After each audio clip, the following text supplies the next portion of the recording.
Uh, and all right, so this is our table. We might take you for a little tour of the campus afterward. It's a little hard to get the size of it from where we are here, but it's actually a pretty cool thing. There's a whole uh, uh, exhibit hall going on where people can go wander around the exhibit hall, and there are actual people manning the booths in the exhibit hall where we can go in and engage with them. And maybe if we have some time toward the end of the discussion, we can all take a little tour or even a boat ride. Who wants to kick us off with story, or anybody else want to just comment on this platform? Any other thoughts on it, or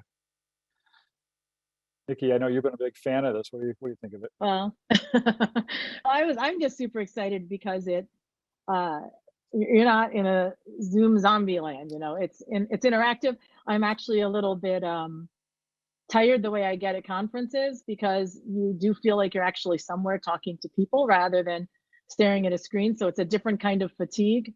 But besides that, it's a lot of fun. You feel like you've actually gone somewhere and done something, interacted with people, laugh a little bit. So, it's not as good as being somewhere in person, but it's just a really wonderful break from the norm that we're all existing in right now, I think. So I was super excited that I was able to convince the bar to do this. I was excited at the number of people that actually took the leap and decided to actually attend the conference. And I was really glad you guys agreed to do this today, because I think it's interesting to just try to experiment with new modalities and new formats. And why not? We're all writing about legal tech. We may as enjoy tech, right? Yeah. And any other thoughts on this platform? Anybody else want to comment? Yeah, this is, I think it's really a pretty cool platform too. And, the thing I like about it is that, you can wander around the campus and sort of bump into people and have a conversation, just like you might if you were really present for a live conference. This is the second one of these I've done, and, I really like them too. The only thing I wish they could do is make our faces look a little more realistic as to what we actually look like, but maybe that's a plus in my case, so I don't know. I know, it's a pretty good likeness, Steve. I recognize you right away. Well, I'm the only guy without any hair, so it's pretty easy, Bob. One thing I like too with this, I mean, we've talked so much about Zoom fatigue and how it just gets a little bit tiring, just one Zoom after another, and that being a major detriment to a lot of conferences where you normally do have something to shake it up. Just being in a different physical space for different things that's happening during the event, I think really does help focus you a little bit more. Like right now we're in a conference room, we could head to the soccer field, we could either head to a different conference hall or a different room, and just changing what's on your computer screen a little bit, I think really does help get what you're actually trying to learn here through a little bit better. Yeah, go ahead. It's kind of interesting. I was just sitting here thinking, I mean, there are 4 of us or 5 of us sitting here at this round table, and the platform will allow you to change the view. So if we were actually having a meeting to discuss something and Joe was talking, I could move my mouse, use my mouse to look at Joe as he was talking, even though his avatar, I don't think the lips move or anything, but you could, this could make it for an interesting way to have small group meetings and sort of real discussions. Yeah, one of the The other thing, go ahead, Nikki.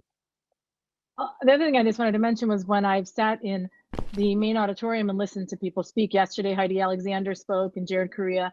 Today, Conrad Sam's going to speak, and I'm going to speak as well. But when you're in the audience listening to people speak, it feels like you are, rather than that Zoom thing of staring at a screen, you truly feel like you're in an auditorium, looking up at someone talking at a podium with the slides behind them. So it truly feels, especially in that context, like you're at a conference listening to a presenter. And so in that respect, it's a great way to receive information because it feels more natural than the Zoom presentations. Yeah. One of the interesting And things about this, I'm sorry, who's going to, was that Victoria? yeah, yeah, it's me. I'm Victoria. Yeah, I was kind of wondering, like, just this is my first time kind of like using these types of avatars for a convention. And for me, it feels like I'm a little bit more, maybe because it's so new to me, I'm paying attention to more of like the signs and the vendor things that I see. And I kind of wonder, like, would that help vendors when people still aren't comfortable going back to in-person conferences? Do they get a little bit more traction with these types of events, where it's a little bit hard to just ignore that it's a sign on your screen? Of course, it's still an image on my screen, but it's kind of like I'm in a world and I'm kind of walking around, and it maybe will force me to like interact with vendors and talk to them and not just kind of like ignore that they're listed on the side of like a website. So I kind of wonder, like, do vendors see like more traction with these types of events? Yeah, and we're exhibiting at this, and I went and talked to the someone from my case that was in the booth, and he said that it's was a great experience. Like, someone just walked into the booth and he had a long conversation with him. And the way that this conference is set up is you have to go, in order to be entered in the raffles, you have to go to some of the booths, kind of, you know, just like it is in a normal conference. So people actually have to visit the booths if they want to win a raffle ticket.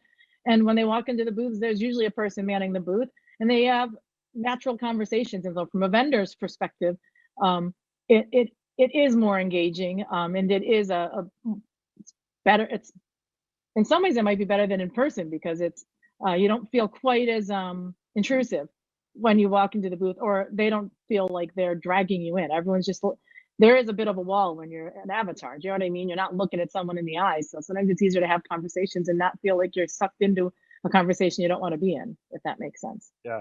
Yeah, and it's the other part about that is you can see who else is at the booth, just like you can in a real exhibit hall. So you might walk up and Joe would be standing there, or Bob, or whoever that I haven't seen in a while, and I could say, hey, you know, good to see you again, so to speak. And you could have a kind of a conversation that way, which is really, I mean, it is kind of like really being at an exhibit hall. And of course, if you go to a booth and there's nobody there but the vendor, and you don't really want to stop, you can just keep on going. Yeah, and there's some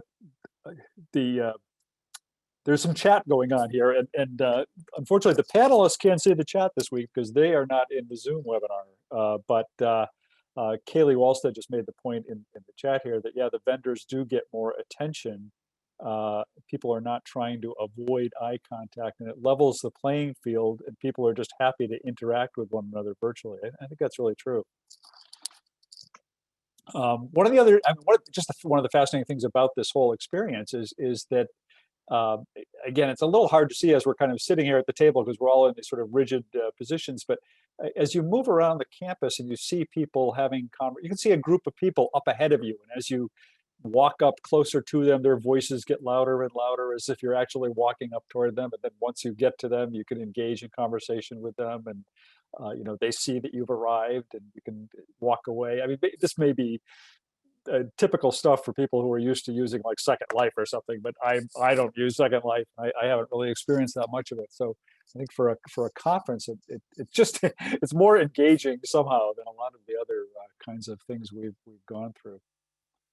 And there are private, there's spots where there's a table with a blue circle around it, and when you go into that, all the ambient noise disappears, and you and the person inside there, or people inside that section, can have a private conversation that nobody outside of the circle can hear. So it also gives you the option to step somewhere and have a private discussion too, which is nice. Yeah. I'd be interested. I think, Nikki, you attended the wine party last night, maybe, and I'd be interested in your thoughts about that, because, you know, so many of these Zoom happy hours, I got to tell you, I find them pretty dreadful. But the one social event I went to at the other conference that used this platform was a whole lot more fun. I don't know if you find it that way or not, but I know I do. Well, I helped. That was one of the things that I did for the conference, was I reached out to Finger Lakes winery, and then we pre-recorded the video. So I would ask questions periodically throughout the video, and then turn off my Zoom camera while she presented.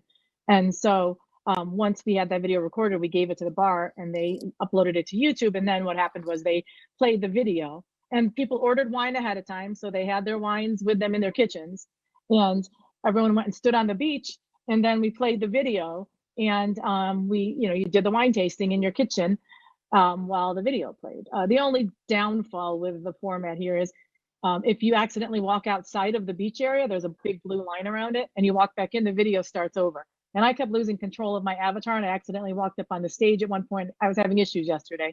And so I eventually just gave up because I kept accidentally walking jumping off the stage, out of the area, and then I'd come back in and it would start over. So I decided to just watch the video today with my husband when he was around, and do our own separate wine tasting, since I actually have the video on my computer since she sent it to me. But that was technical difficulties on my part. Nikki, it is a symptom of having too much wine tasting when you fall off the stage and wonder. Good point. That may have been what was happening. That might have been complete user error. The social one I went to at the eDiscovery Day event, which used this, it was really very much like a cocktail party. They had people at various tables or people standing around, and you could walk up to a group of people and chat for a little bit, then walk up to another group of people and chat for a little bit. And, it was a whole lot more fun than I thought, than staring at dozens of people's, watching dozens of people try to drink and look happy on a Zoom virtual happy hour. Well, so should we talk about some of the week's stories? Since that's what we're here for. I don't know, anybody wants to kick us off? Zach, you've had such a great series going on ALSPs, and you've had another one up this week. You want to, especially because you look tired because you're just standing there. Do you want to kick it off? And, Yeah, I'll think about that. Yeah, so a little background. Law.com, Legal Tech News, The American Lawyer, has had a series called Breaking Traditions since last August, which is trying to dive a little bit deeper into the alternative legal service provider, ALSP market, and just kind of talk about where they fit in this whole ecosystem of law firms, outside providers, in-house counsel, et cetera. So a lot of what we've talked about, or when we've talked to particularly in-house clients, they've said, yeah, we're interested in these ALSPs because we think that they're innovative. We're just trying to get a feel of where they fit in ourselves and progressively onboard them a little bit more.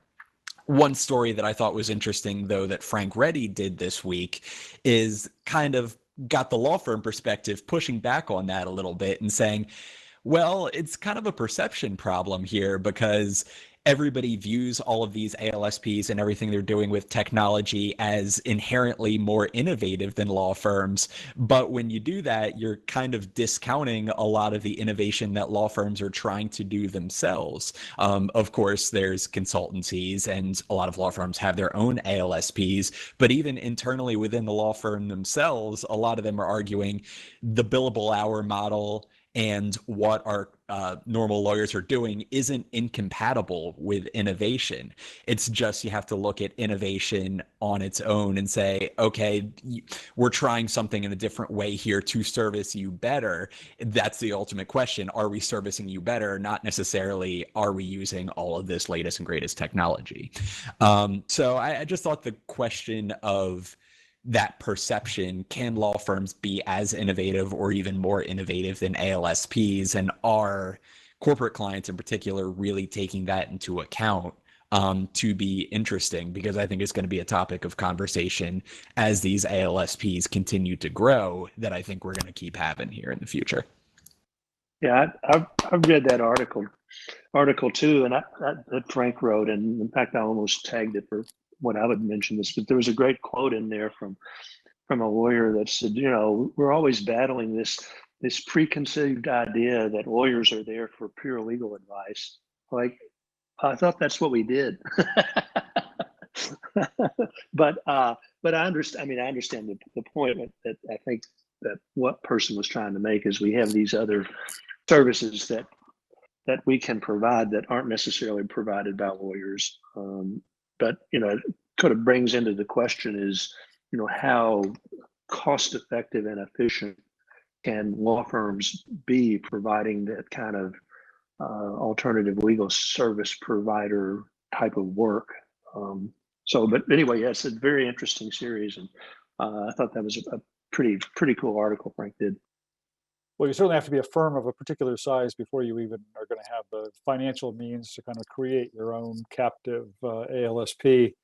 I think it's certainly not an option that's available to every law firm out there, only the largest firms. And even then, there's probably limits on the extent to which they can, build the kind of an ALSP that's going to be able to handle projects of various, scale to projects of various sizes, from maybe a smaller review product to a huge, remediation project or something like that. So there are real limits, I think, on law firms' ability to do this kind of stuff. Yeah, I think it's interesting looking at it from the other end of the spectrum too, particularly if we all think in the near future law firms are going to be competing with large consultancies, the big four, what have you, then it's a good thing for law firms to be viewed as more than just legal advice, to be viewed as that partner you can come to with any problem, even if it's like from finance or compliance, what have you. So I think from that standpoint, a lot of law firms are saying, yeah, I mean, come to us for these sorts of problems. We'll be innovative. We'll try things in a new way too, so that if they are competing for that work, they're not going to be left in the lurch.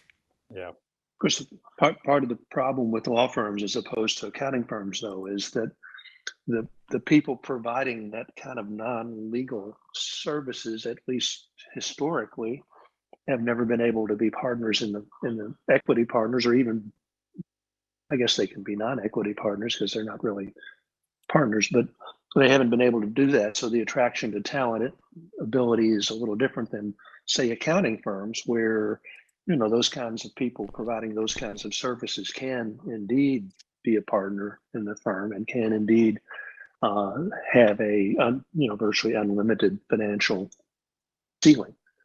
So yeah, it'll be interesting to see how all that plays out.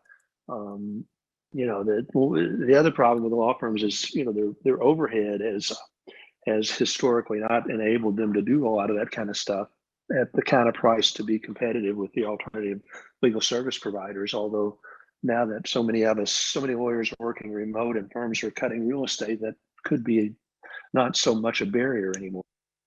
Yeah. All right. I think that's it. I mean, should we, for people who are watching, maybe try and take them on a little tour, go for a little walk or something? I know a lot of us have to get off right at the time. Sounds great. But how should we do that? There's- Nikki, you want to lead us and I'll follow you? Yeah. I wanted to mention there's a funny tweet where someone said they logged in late and they thought they were watching you play Sims. Why don't we go to the boat? I feel like that is Yeah, not the exhibit hall. The exhibit hall's kind of cool, but let's go to the expo hall. Good idea. Let's go to the expo hall and meet there then. All right, Good how do we call. And All everybody stay tuned for our upcoming Twitch, where we just play Warcraft as a team. Isn't it like right outside the door here, the exhibit hall? Where are we? No, I guess not. No, Well, I you guess not. got to click go to and go to it. All Right? right, Ready, okay. everyone? All right. Go to expo hall. Whoops, I'm not there yet. Oh. Last but not least, not working for me. Or there's Bob. All right. Do we have every? Yes, we do. Okay. So the yeah. expo hall is up here to the left, the entrance to it, where it says MCBA on the over here. Walk this way.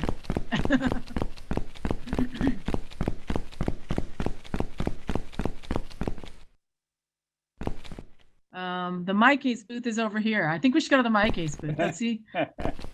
I don't know. I'm not sure if I know where it is. I think it's over here. I thought it was right here. Here it is. It's all going to the MyCase booth. I was in here yesterday looking around. Oh, I was thinking the Clio. Are you there? Hi. I know. How are you? Good. We're all here. This is the Legal Tech Journalists Roundtable, and we're just finished our roundtable. So people that write for law.com, and James is one of our. You're a BDR, right, James? Correct. Yeah, that's what I thought. James is one of our BDRs, and he's manning our booth. And this is the MyCase booth. We can talk to James, and then over here we can actually play our video. Want me to? Hello, how's everyone doing? Good. You're Let's see. you're live Good on on this Zoom. Friday. Good. And then I won't play the whole video. I'll just show you how it. Have you ever heard of a coffee shop millionaire? You know, the people you see. I don't know why it says Monday.com, but okay. Well, that's kind of strange. YouTube ads, they always get you. Is that what it is? I'm Is pretty it sure. YouTube ad? Oh, let's see. Relaxing at the coffee shop, Super and loud. Let me working turn on their it down. laptops all day, but then you see them leave and they All right, drive because off they in a had to use $250,000 YouTube sports to. car. You ever oh, want to know skip how the they ad. do it? Where's the Well, swag? There we if go. not, go ahead, skip There, this all right, video. so I'm and I not gonna play the apologize whole for the thing, interruption. But Okay. if you And I'm do about want to to sign know us up for a trial. and I keep don't know how to watching, turn and this in the off. next 60 seconds, I'm There, all going right. Okay, so I turned it off. But so this is the booth, and so James, have you had like people stopping by? One thing we were talking about was from the vendor perspective, if the benefits of this type of interaction compared to just Zoom. Yeah, most definitely. It feels more organic. It's cool to visually see it comparative to some of the other booths we were doing earlier this year. I really do enjoy them. Yeah, awesome. Well, we just thought we were going to go to the expo hall, and then now we may go for a boat ride. But so I didn't mean to surprise you. I didn't tell you were coming. So Yeah, no, I've only been I've been kind of pulling shifts with Emma, so it's been a little lonely over here. So I'm glad you guys could come and join. awesome. All right. So did you guys want to look at another booth, or do you want to go for a boat ride? What should we do? We can do a quick boat Your ride. call, Bob. Let's do a quick boat All right. ride. I gotta go in 5 minutes, so Let's go to the beach then. Thank you so beach. much, James. Yeah, good to enjoy see the you. beach.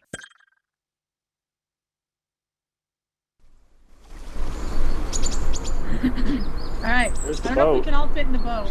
The boat's right here. Who wants to drive it? Do you know how to drive it? We can only fit 4 of us in it, so I'll stay over here if you want to go. Whoops.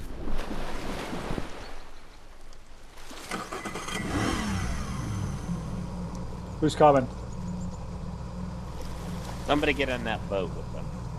There you go, one. Whoops. All right, so Skipper's got his Gilligan. Sometimes it's hard to get in the boat and you have to back up Sorry. in order to see the seat Gotta to go. sit. Okay. I think Victoria went for a swim.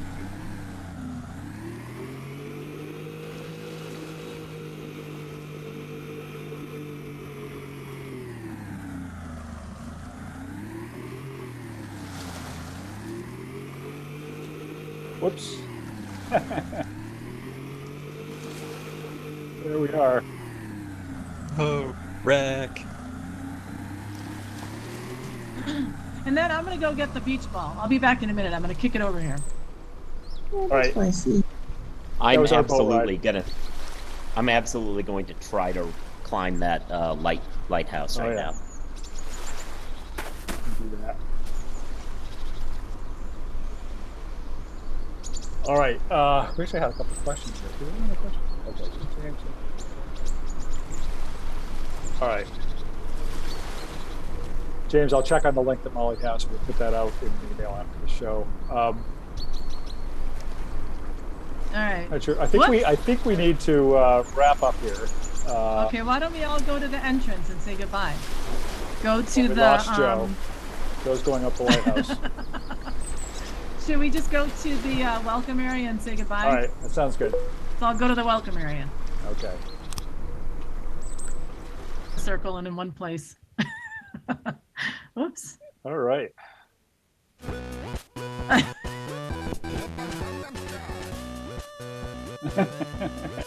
Everybody's happy. All right, so that was it. Our first ever virtual avatar Legal Tech Week, journalist roundtable, and maybe our last ever as well. But it was fun, and thanks again to EDRM for letting us do that.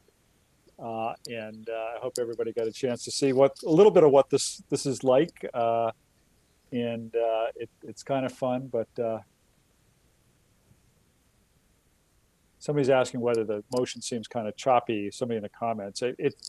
It's hard. I'm broadcasting, via a Zoom screen share, so it certainly looks smooth when you're in the environment, and it may be that it's losing something in the broadcast via Zoom, but good for us. So, all right, thanks everybody, and we'll be back again next week with another more normal edition of the Legal Tech Week Roundtable. Thanks to all for participating.